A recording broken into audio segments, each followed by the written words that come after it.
We've got three different poets here this morning. Our first poet today will be Marjorie Maddox.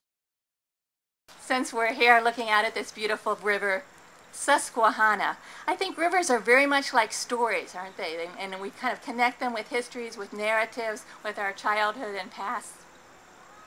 Whatever mud can hold, we step toward, pick up stones with our toes and throw.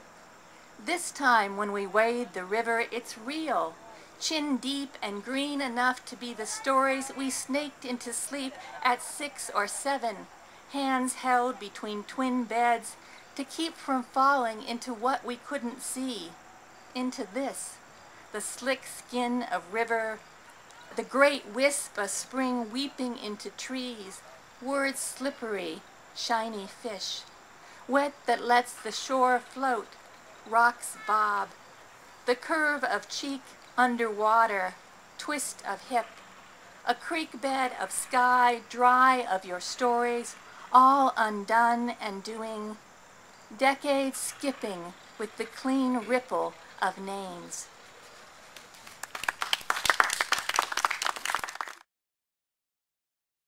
Living in Pennsylvania, you know, if you have to be anywhere outside of town, you'd have a lot of driving time. It's not like living in the city.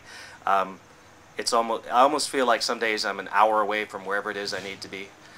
So I write a lot of road poems. I tried writing some on the road. That's not a good idea. It's not safe and you can't read it later.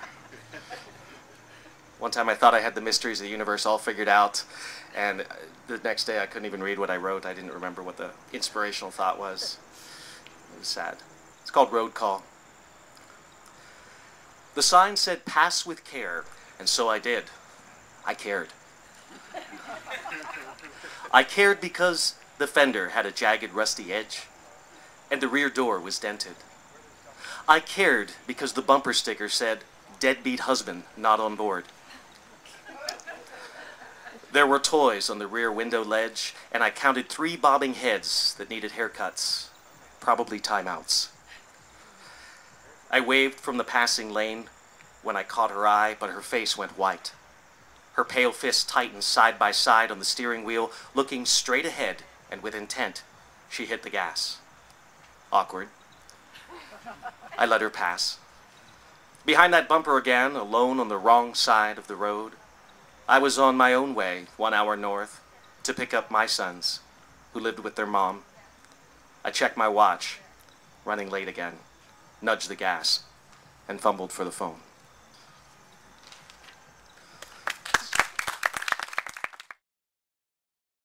Now this one is actually for my son, so I'm going to read this to you. I actually got a chance to read this on WVIA, and family is such a part of our heritage and our connection as well, and what we leave with them as we pass on, and what we've gained from our ancestry. So I think that devoting poetry to our family is a very important part of history. Little God for my son Chris.